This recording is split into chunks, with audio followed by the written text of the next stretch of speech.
Hello दोस्तों, फिर से हम आ चुके हैं एक नए एनिमे के साथ में। इस नए एनिमे में टिंगू से बच्चा सेवन प्रिंस के रूप में पैदा होता है और सपने बहुत सारी खूबसूरत लड़कियों को देखता है और एक नए रोमांचक मिशन पे वो जाता है। डिफरेंट डिफरेंट मॉन्स्टर को वहां पर किल करता है और अपनी पावर को गॉड लेवल तक लेकर जाता है। तो इस एनिमे में हम देखने वाले हैं उसकी जर्नी बचपन से लेकर एक गॉड तक बनने की। सो वीडियो पे बने रहना, पहली बार आया तो लाइक और सब्सक्राइब करना है। सो बिना किसी देरी के स्टार्ट करते हैं गाइस। यहाँ पर हमारा मेन कैरेक्टर एक सेवन प्रिंस के रूप में पैदा होता है। जब वो पैदा होता है तो अपने सामने बहुत सुंदर सुंदर लड़कियों को देखता है। उसे लग रहा था वह सभी लड़कियां उसे खाने वाली हैं। उनसे बचने के लिए वो एक मेगा फायरवॉल का यूज करता है और वो फायरवॉल सीधा छत फोड़कर बाहर निकलता है और किंगडम्स के सभी लोग सेवन प्रिंस के आने खुशी में खुशियां मना रहे थे। बट टूटी छत को देखकर वो सभी लोग घबरा चुके थे और वो टिंगू बच्चा काफी ज्यादा खुश हो रहा था। कुछ साल बीते हैं और वो टिंगू बच्चा भी, जिसका नाम लाइट था, वो काफी ज्यादा बड़ा हो चुका है और बाकी सभी के सभी मेट्स उसे ही ढूंढ रही थी। वह मेट से बचकर कहीं तो जा रहा था कि इतने में कुछ लोग अपने सामने आते हैं और उसे हाय हेलो बोलते हैं। और वो टिंगू बच्चा बोलता है टमक टम। वो जनरल उसे कुछ तो बोल रहा था कि इतने में वो टिंगू बच्चा उसे ऐसे इग्नोर करता है जैसे कि तुम्हारी क्लिच तुम्हें करती है। वो जनरल अपने मन में बोलता है ये बच्चा फिर से बाहर निकल गया। दूसरा आदमी जनरल को बोलता है कि हमें इस टिंगू के साथ दोस्ती करने की कोई भी जरूरत नहीं है, क्योंकि वैसे भी ये सेवंथ प्रिंस है और वैसे भी ये कभी राजा तो बन ही नहीं सकता। जनरल बोलता है भाई पागल है क्या, इस अजूबे ने पैदा होने के सीधा 7 दिनों के बाद ही बोलना शुरू कर दिया था और ये तुम्हारी तरह मांगा भी नहीं पढ़ता बल्कि मैजिकल बुक्स पढ़ता है और ये बच्चा कोई सिम्प भी नहीं है। उस जनरल को लगता था कि ये बच्चा शायद विलियम नाम के एक महान सोर्स का रीइंकार्नेशन है। टिंगू बच्चा बोलता है मेरा रीइंकार्नेशन तो हुआ है, पिछली जिंदगी में मैं सिर्फ एक नॉर्मल फैमिली में पैदा हुआ था और इस बार मैं सीधा सेवंथ प्रिंस के तौर पे पैदा हुआ हूँ। इसका मतलब मेरे तो मजे ही मजे हैं। उस बच्चे का मकसद सिर्फ यही था कि उसे सबसे पावरफुल जादूगर बनना है और सभी सुंदर सुंदर लड़कियों को अपने पास रखना है। वो लाइब्रेरी जाता है और वो काम करता है जो कि मुझसे नहीं होता। वो पढ़ना शुरू करता है, पर इतने में एक बहुत सुंदर लड़की उस बच्चे के पास आ चुकी थी। उसका नाम सिल्फिया था और वो लॉयड को स्वर्ड्स की ट्रेनिंग देती। लॉयड उसका जमकर मुकाबला करता है, पर कहीं ना कहीं उसे ये भी पता था कि वो सेवंथ प्रिंस है और वो तो राजा बन ही नहीं सकता, क्योंकि उसके पिताजी के 7 बालक थे और इसीलिए उसे तलवारबाजी के काम बिल्कुल फालतू लगते हैं। सिल्फिया बोलती है कि तलवारबाजी से तुम बहुत कुछ सीख सकते हो और सिल्फिया लॉयड को लगभग 3 सालों से तलवारबाजी सिखा रही थी और लॉयड को पता था कि अगर उसने सिल्फिया को बढ़िया तरीके से तलवारबाजी नहीं दिखाई तो वो उसे नहीं देगी, यहाँ से जाने की परमिशन नहीं देगी। तो अगर उसे जल्दी से पढ़ने जाना है तो सबसे पहले उसे सिल्फिया को इम्प्रेस करना होगा। लॉयड अपनी पूरी जी जान से सिल्फिया को इम्प्रेस करने की कोशिश कर रहा था। वो एक प्रकार के कंट्रोलिंग मैजिक का यूज कर रहा था जिसकी हेल्प से बेसिकली लॉयड सैम महिमूस कॉपी कर रहा था जो कि सिल्फिया कर रही थी, यानी कि ये टिंगू बच्चा चीटिंग कर रहा था। वो सिल्फिया को समझाने की कोशिश करता है, अरे पागल लड़की मुझे छोड़ ले, हमारे बीच हाइट वेट और भी बहुत चीजों का गैप है। और लॉयड को पता था कि अगर वो सिल्फिया से ऐसे ही लड़ेगा तो इस लड़ाई का कभी भी अंत नहीं होने वाला, तो उसे कुछ ना कुछ तो क्रेजी करना होगा ताकि वो जल्दी से यहाँ से भागकर अपनी पढ़ाई को शुरू कर सके। वो अपने जादू का यूज करता है और सबसे पहले वो माइटी राजू बनकर अपनी स्ट्रेंथ को इंक्रीज करता है। उसके बाद वो हवा में उड़ना भी शुरू कर देता है ताकि वो सिल्फिया की बराबरी कर सके। वो बच्चा कुछ तो जादू शक्ति का यूज करता है और सिल्फिया को अपनी पूरी की पूरी शक्ति से वार करता है, पर सिल्फिया उसके अटैक को बड़े ही आराम से डॉज कर देती है और बोलती है मुझे पता था कि तुम शुरुआत से ही चीटिंग कर रहे हो। तुमने सबसे पहले अपने वुडन स्वॉर्ड का साइज इंक्रीज कर लिया और उसके बाद अपने मैजिक से उड़ने लगे। अरे स्वॉर्ड आप तो बहुत कमाल के हो। उसे गोदी उठाकर बोलने लगती है, अबे टिंगू तू तो बहुत कमाल का है, एक ही बारी में दो स्पेल का यूज कर रहा था, ये तो बहुत कमाल की चीज है। लॉयड को लगता है कि सिल्फिया भी साकुरा जैसी ट्रेसी है, क्योंकि इसे तो पता ही नहीं चला कि मैं एक टाइम पर दो नहीं बल्कि 6 मैजिकल स्पेल का यूज कर रहा था।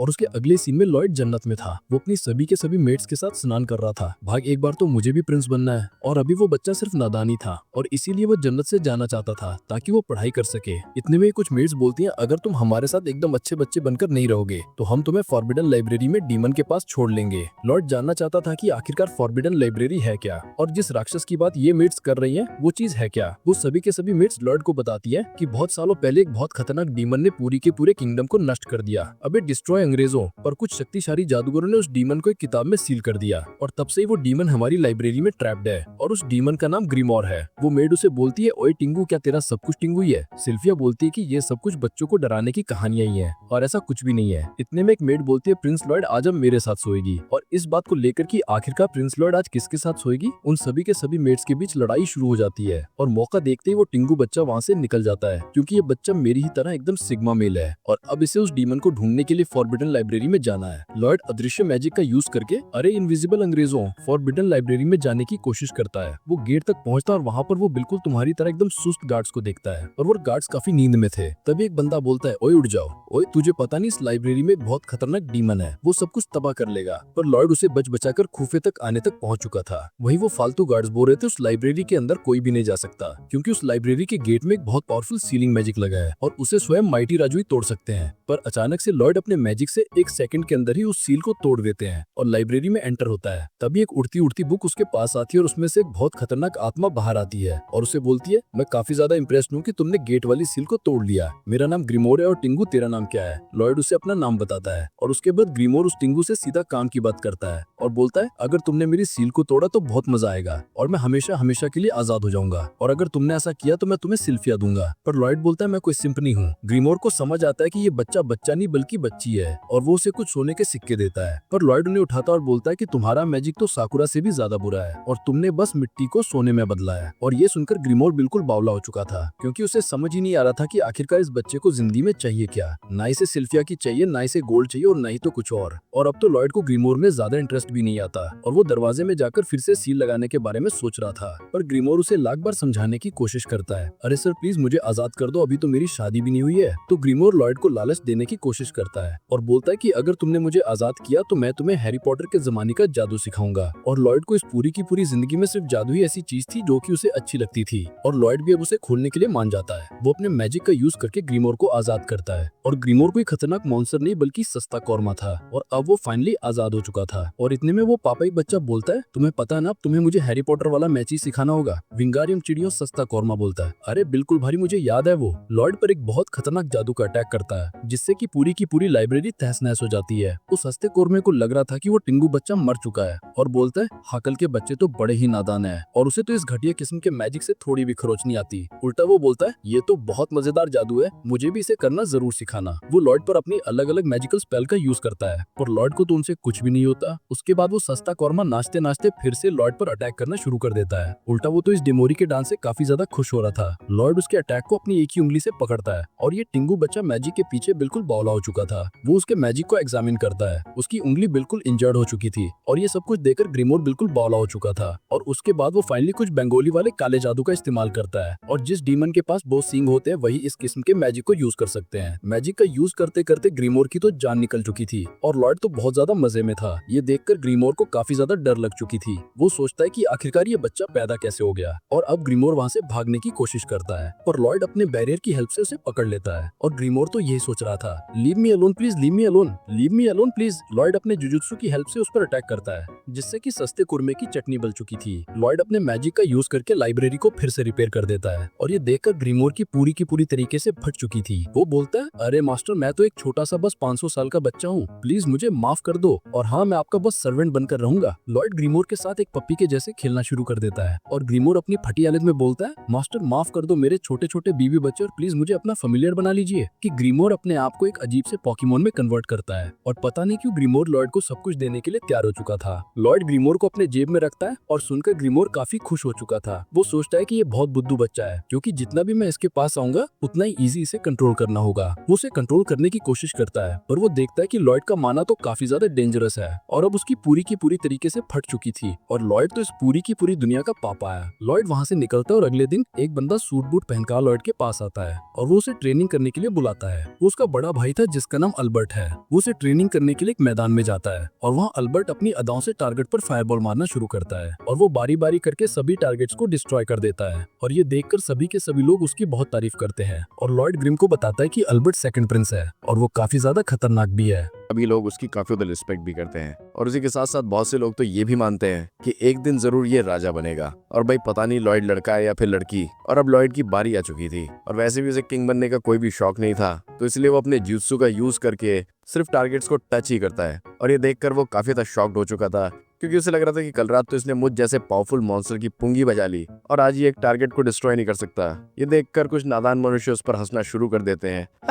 साइड करो इस बच्चे को, ये किसका बच्चा खो गया इधर। और ये एल्बर्ट को भी सब कुछ समझ आ चुका था। उसे पता था कि लॉयड ये सब कुछ जानबूझकर कर रहा है और उसी के साथ साथ उसे ये भी पता था कि लॉयड काफी ज्यादा खतरनाक है। वो बस जानबूझकर ही टारगेट्स को खत्म नहीं कर रहा। बाकी सभी के सभी लोग वहां से जाते हैं और अब वो टिंगू बच्चा काफी ज्यादा एक्साइटेड हो चुका था।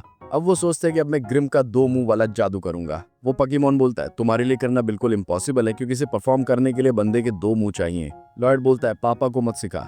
लॉयड ग्रिम को अपने हाथों में अब्सॉर्ब करता है और अब लॉयड के पास भी 2 मुंह हो चुके थे और उसके बाद वो दोनों एक साथ काला जादू परफॉर्म करना स्टार्ट करते हैं। पर उस पकीमोन की हालत बिल्कुल खराब हो रही थी। उसे बिल्कुल भी समझ नहीं आ रहा था कि आखिरकार मेरे मुंह से अपने आप ये मंत्र कैसे बोले जा रहे हैं। लॉयड उसे समझाता है कि मेरे ऊपर बाबा जी का आशीर्वाद है। लॉयड एक बार में लगभग 10 स्पेल्स का यूज करता था।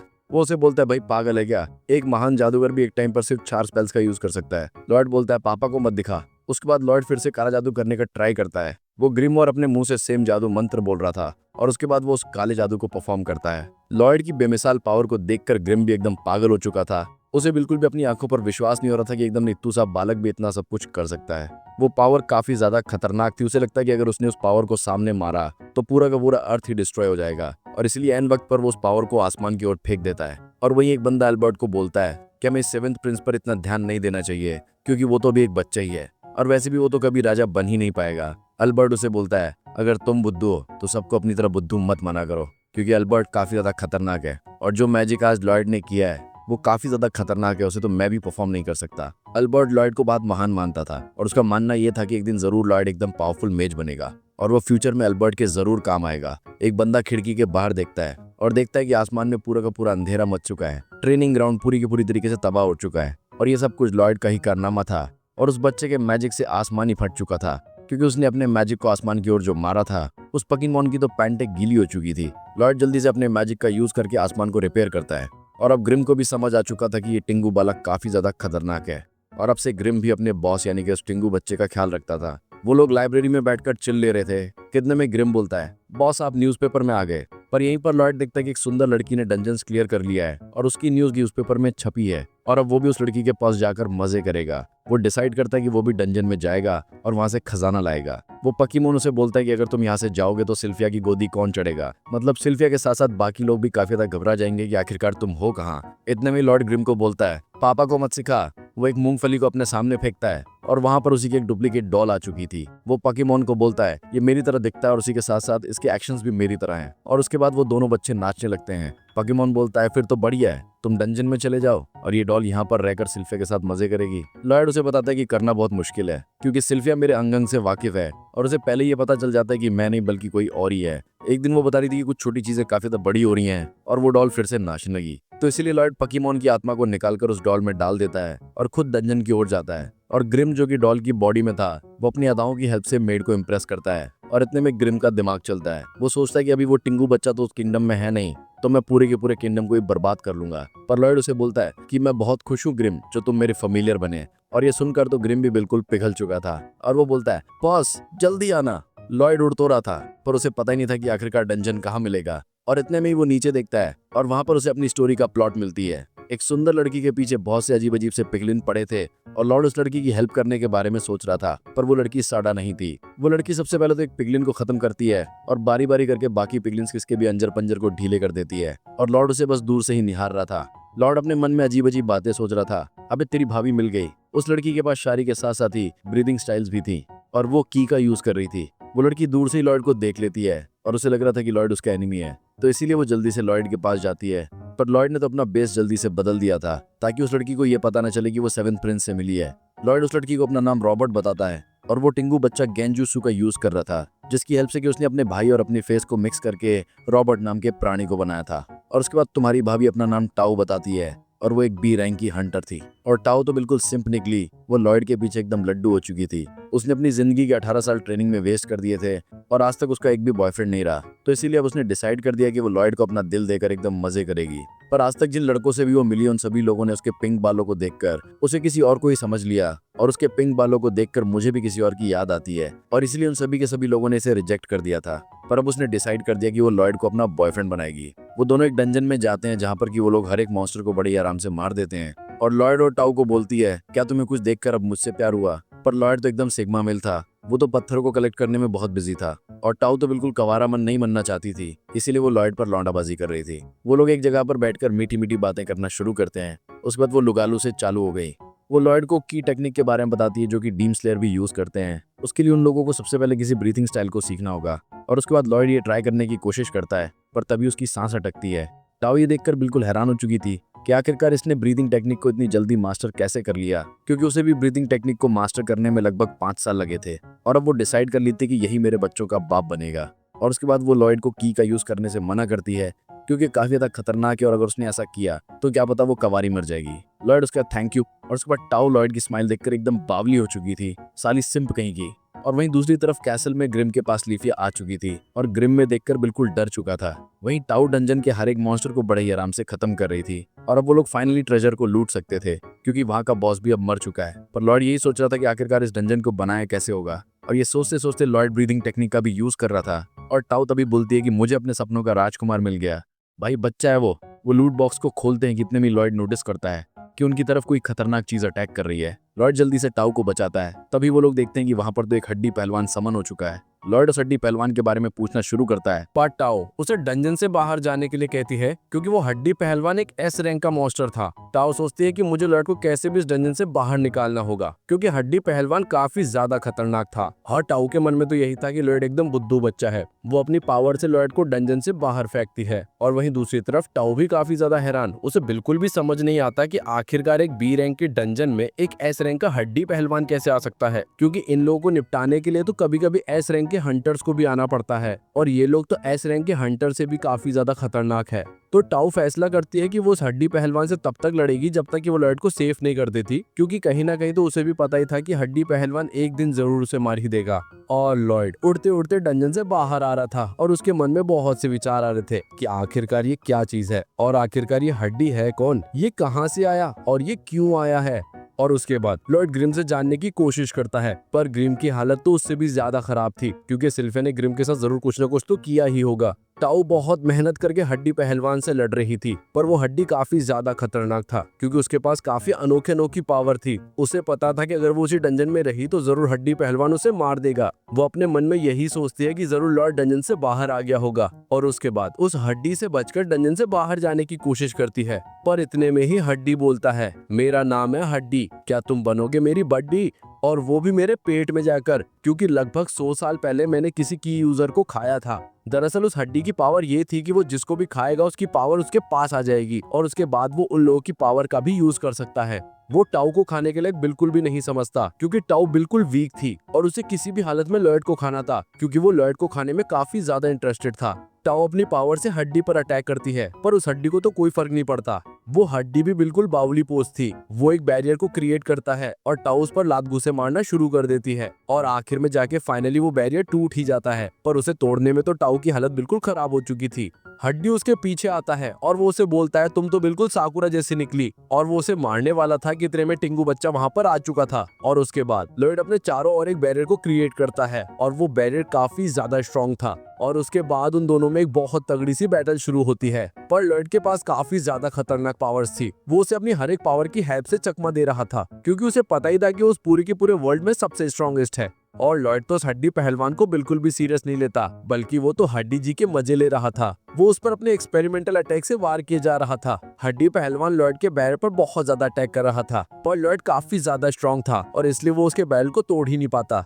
और वहीं लॉर्ड को हड्डी के साथ खेलने में काफी ज्यादा मजा आ रहा था क्योंकि उसकी हेल्प से उसे नए नए अटैक्स को देखने का मौका मिला था। और उसके बाद लॉर्ड उस हड्डी पर मजे मजे से वार करना शुरू करता है और उसे भी काफी ज्यादा मजा आ रहा था। पर अब काफी ज्यादा देर हो चुकी थी और लॉर्ड भी हड्डी से खेलते खेलते काफी ज्यादा बोर हो चुका था, इसलिए वो डिसाइड करता है कि अब मैं इस तमाशे को खत्म कर लूंगा। और इसीलिए लॉर्ड भाई लास्ट में जाके एक की स्लैश का यूज करके हड्डी पहलवान को एकदम निपटा देते हैं और उस हड्डी को हड्डी लोग पहुंचा देते हैं। वो लोग लूट बॉक्स को ओपन करते हैं और वहां पर उन लोगों को एक छोटा सा चाकू मिलता है। लॉर्ड सोचता है ये वाला चाकू तो मेरे वाले से भी छोटा है, पर लॉर्ड को लगता है कि उस वाले चाकू में कुछ तो खतरनाक पास है। वो चाकू को अपने पास रखता है और इतने में ही पूरा का पूरा डंजन कांपने लगता है। और उसके बाद वो दोनों लोग उस डंजन से बाहर आते हैं और लॉर्ड ने अब डंजन के बारे में बहुत सी जानकारी को कलेक्ट भी कर दिया था। और उसके बाद टाउ लॉर्ड से मीठी मीठी बातें करना शुरू करती है, पर अब लॉर्ड को सिल्फिया की याद आ रही थी और इसलिए वो वहां से निकल जाता है। और अब टाउ यही सोच रही थी कि आखिरकार वो लॉर्ड को ढूंढेगी कैसे। जब लॉर्ड अपने कैसल वापस आता है तब वो देखता है कि ग्रिम के सर पर तो सिल्फिया ने 4-4 पहाड़ को बना लिया है।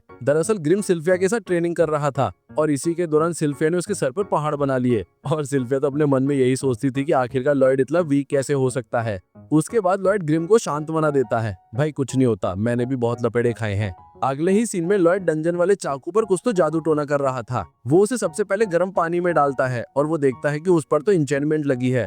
दरअसल ये माइनक्राफ्ट वाली इंचेंटमेंट है जिसकी हेल्प से कोई भी चाकू या फिर कोई भी हथियार बहुत ज्यादा पावरफुल हो जाता है। वो उसकी इंचेंटमेंट के बारे में और ज्यादा पढ़ना शुरू करता है और उसके बाद वो स्नाइफ की कुछ कीमती चीजों को निकाल देता है। और अब लॉयड को भी अपनी एंचेंटमेंट बनानी थी, जिसके लिए कि उसे बहुत सी चीजों की जरूरत पड़ेगी। तो लॉयड सबसे पहले अपने पापा के पास जाता है। अच्छा, तो ये आदमी है जिसके पास इतना स्टेमिना है। वो अपने पिताश्री से सिल्वर कॉइन मांगता है और स्टेमिना वाले अंकल तो यही सोच रहे थे कि आखिरकार लॉयड इतना पैसा कहाँ फूकेगा। और लॉयड तो अपने कमरे में कॉइन्स को पिघला रहा था और वही सिल्फिया और लॉयड अपनी ट्रेनिंग को शुरू करते हैं। लॉयड गिरने ही वाला था कि इतने वो सिल्फिया की गोदी में आ चुका था और सिल्फिया लॉयड को ऑयल देती है। अबे उसके लिए नहीं।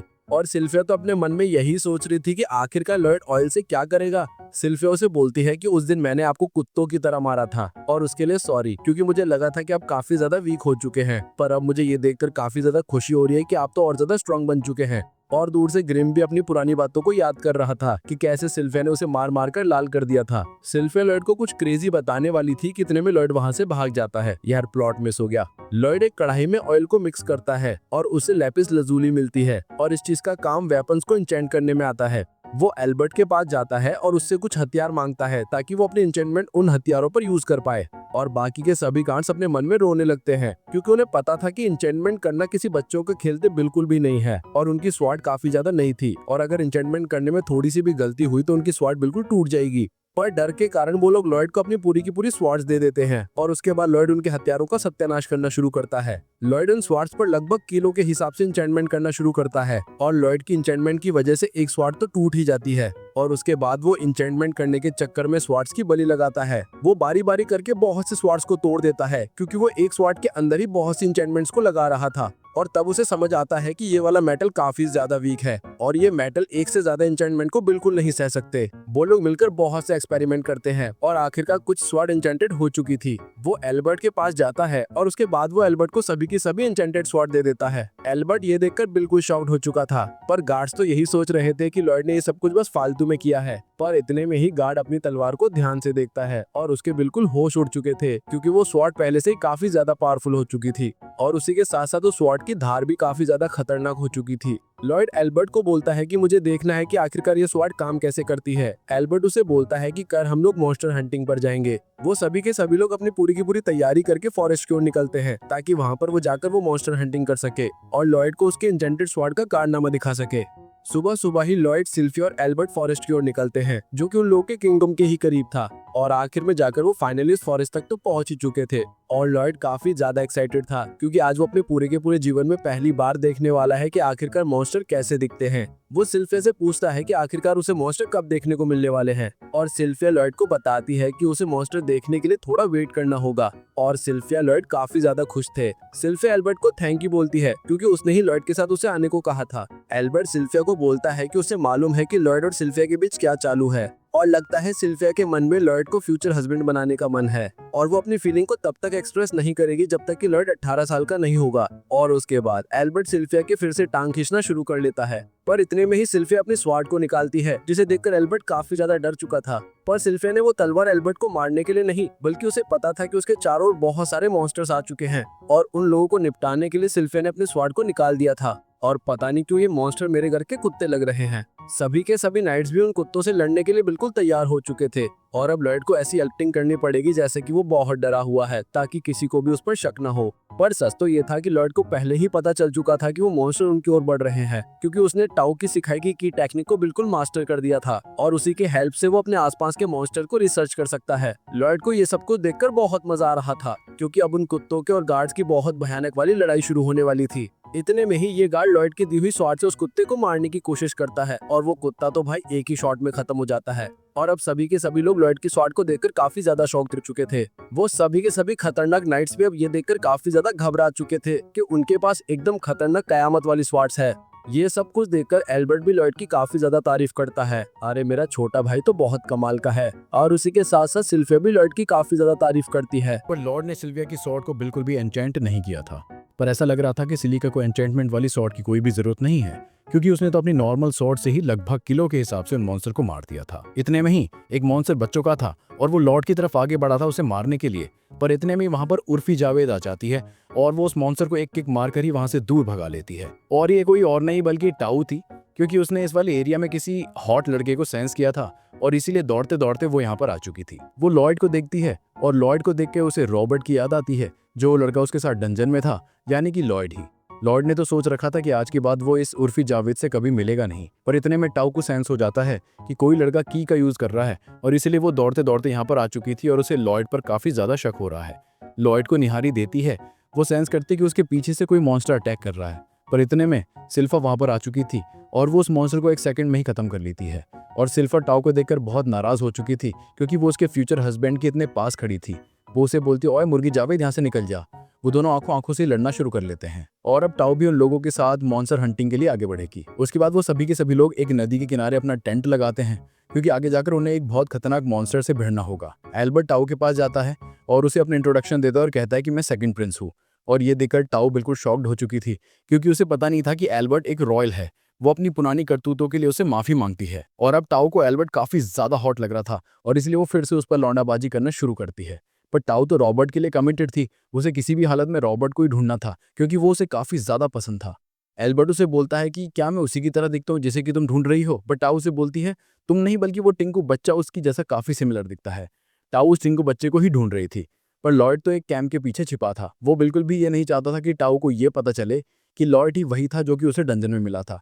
वो डिसाइड करता है कि वो अपने टेंट में ही छिपा रहेगा। वो जैसे ही अपने टेंट में जाता है इतने में ही उसे अपने सामने जन्नत का दरवाजा दिखता है। पर इससे तो लॉयड को बिल्कुल भी कोई फर्क नहीं पड़ता क्योंकि ना तो वो सिम था और वैसे भी उसने सिल्फा को ऐसे बहुत हजारों बार देखा है। सिल्फा लॉयड से माफी मांगती है कि वो उसके कमरे में है और उसके बाद लॉयड उसे पूछता है कि आखिरकार वो उसके कमरे में क्या कर रही है। और उसके बाद सिल्फा उसे बताती कि मेरे कपड़ों में तो ब्लड चले गया था और इसलिए मैं उन्हें चेंज कर रही थी। पर आखिरकार वो लॉयड के ही टेंट में ये चेंज क्यों कर रही है। सिल्फा उसे बताती है कि आज की रात वो यहीं पर सोने वाली है और लॉयड को तो ये बात बिल्कुल भी पसंद नहीं आती क्योंकि बाकी के सभी गार्ड्स तो एल्बर्ट की प्रोटेक्शन करेंगे और सिल्फा यहाँ पर इसलिए सो रही है ताकि वो लॉयड की प्रोटेक्शन कर सके। बाकी क्या पता मैं बहुत कुछ देखने को मिल जाए। लॉयड आज बाहर जाने की कोशिश ही करता है कि इतने में फिर से सिल्फा उसे पकड़ लेती है क्योंकि टाउ तो बाहर ही है और सिल्फा ऐसा बिल्कुल भी नहीं चाहती थी कि उसके फ्यूचर हस्बैंड को कोई उसे चुराए। टाउ टेंट के अंदर आती है क्योंकि उसे ऐसा लगा कि उसने रॉबर्ट को सेंस किया है। वो अपने सामने देखती है और देखती है यहाँ तो अलग ही सीन चला है और सिल्फा ये देखकर काफी ज्यादा नाराज है और मैं भी काफी ज्यादा नाराज हूँ क्योंकि टाउ ने सिल्फा और लॉयड के प्राइवेट टाइम को खत्म किया है और पता नहीं क्यों मेरी नाक से कुछ लाल चटनी टपक रही है और अगर सिल्फा ऐसी रही तो मेरी एक्सप्लेनेशन तो अधूरी रह जाएगी। और उसके बाद वो दोनों लड़के काफी ज्यादा नाराज हो चुकी थी, वो लड़ने वाली थी और सभी के सभी नाइट्स उनकी लड़ाई को देखने के लिए काफी ज्यादा एक्साइटेड हो चुके हैं, बिल्कुल तुम्हारी और मेरी तरह। लॉर्ड एल्बर्ट के पास जाता है और एल्बर्ट उसे बोलता है कि तुम तो बहुत खतरनाक हो टिंकू बिन। अबे तुम तो इतू सही हो और तुम्हारे पीछे इतनी लड़कियां पागल हैं। वो दोनों लड़के लड़ने वाले थे कि इतने में उन्हें बिल्कुल भी समझ नहीं आता कि आखिरकार बाकी गार्ड्स उन्हें देखकर इतने खुश क्यों हो रहे हैं और तब उन्हें पता चलता है कि वो तो लॉयड को देख रहे हैं और इसलिए वो लोग उल्टा ही उन गार्ड्स को ही पीट देते हैं। टाउ बाकी सभी के सभी लोगों को बताती है कि उसे टास्क मिला है कि उसे पास ही टेंपल को फिक्स करना है। सिल्फा से बोलती है तुम अपना काम करो ताकि मैं लॉयड के साथ काम कर सकूं। इतने में ही एल्बर्ट वहां पर आता है और वो उन्हें बताता है कि रात के समय उस टेंपल पर जाना बिल्कुल भी सेफ नहीं होगा क्योंकि रात को बहुत से डीमंस बाहर घूमते हैं। वो लोग बातें कर ही रहे थे कि इतने में वहां पर एक बहुत खतरनाक भेड़िया आता है और ये कोई नॉर्मल भेड़िया नहीं बल्कि एक डिमोनिक जीव है और अब बाकी सभी के सभी गार्ड्स भी उसकी चट्टी बनाने के लिए बिल्कुल तैयार हो चुके थे। पर लॉर्ड सिल्फा के पीछे आ चुका था क्योंकि वह ऐसा बिल्कुल भी नहीं चाहता था कि इस वक्त की लड़ाई 2 सेकंड के अंदर ही खत्म हो जाए। वो मॉन्स्टर काफी ज्यादा खतरनाक था, वो उन पर अटैक करता है पर ग्रिम का ध्यान तो उस मॉन्स्टर पे बिल्कुल भी नहीं था बल्कि वो तो उस टेंपल को देखे जा रहा था और उस टेंपल से उसे किसी खतरनाक चीज का अनुभव हो रहा था। वो वुल्फ एक गार्ड को खत्म करने वाला था कि इतने में टाउ उस पर एकदम खतरनाक वार करती है और उसकी जान बचा देती है। पर उस ब्लास्ट से तो उस मॉन्स्टर को कुछ भी नहीं होता और अब उन सभी लोगों को पता चल चुका था कि वो मॉन्स्टर काफी ज्यादा खतरनाक है कि इतने में एल्बर्ट उसे लड़ने के लिए सामने आता है। वो सबसे पहले लॉर्ड की दी हुई एन्चेंटेड स्वॉर्ड को बाहर निकालता है और अपने फायरबॉल जूतों का यूज उस पर करता है। वो मैजिक काफी ज्यादा खतरनाक था और लॉर्ड की हेल्प के बिना तो ये बिल्कुल इम्पॉसिबल सा ही था। उस मॉन्स्टर के तो बिल्कुल चीतड़े उड़ चुके पर तभी ग्रिम लॉर्ड को बताता है कि उस टेंपल के अंदर एक बहुत खतरनाक डीमन को सील किया गया है और इतने में ही वो वुल्फ जिसे कि अभी अभी एल्बर्ट ने खत्म किया था वो अचानक से ज़ॉम्बी में कन्वर्ट हो जाता है और वो वापस से खड़ा हो चुका था। उसके चारों ओर एक बहुत डार्क ऑरा बनना शुरू हो चुका था और इतने में ही उस वुल्फ के मुंह में से MC स्टैंड निकलता है। ये एक डीमन था जो कि काफी ज्यादा घटिया था और उसके पास काफी ज्यादा खतरनाक वाली पावर्स थी और उस डीमन का नाम पिजूजू था। और उसके बाद वो बोलता है कि मैं यहाँ खड़े हर एक इंसान को मार मार डालूंगा और उसके बाद वो उन सभी लोगों पर अपने वुल्फ की हेल्प से अटैक करना शुरू कर देता है और वहां पर और भी बहुत से मॉन्स्टर्स आ चुके थे। एल्बर्ट जल्दी से एक मॉन्स्टर को खत्म करने की कोशिश करता है पर उन मॉन्स्टर्स की रीजनरेशन पावर काफी ज्यादा खतरनाक थी। वो सभी के सभी मॉन्स्टर्स अपनी बॉडी पार्ट को काफी जल्दी से हील कर रहे थे और बाकी के सभी गार्ड्स तो अपनी जान की बलि लगाकर उस मॉन्स्टर को मारने की कोशिश कर रहे थे। पर सिल्फा आराम से लॉर्ड के पास रह के बस बैठी थी। उसे इस पूरी की पूरी जिंदगी में किसी भी चीज की फिक्र नहीं थी सिपाही लॉर्ड के। और लॉर्ड तो बुजुजू नाम के खरगोश को देखकर काफी ज्यादा खुश हो रहा था।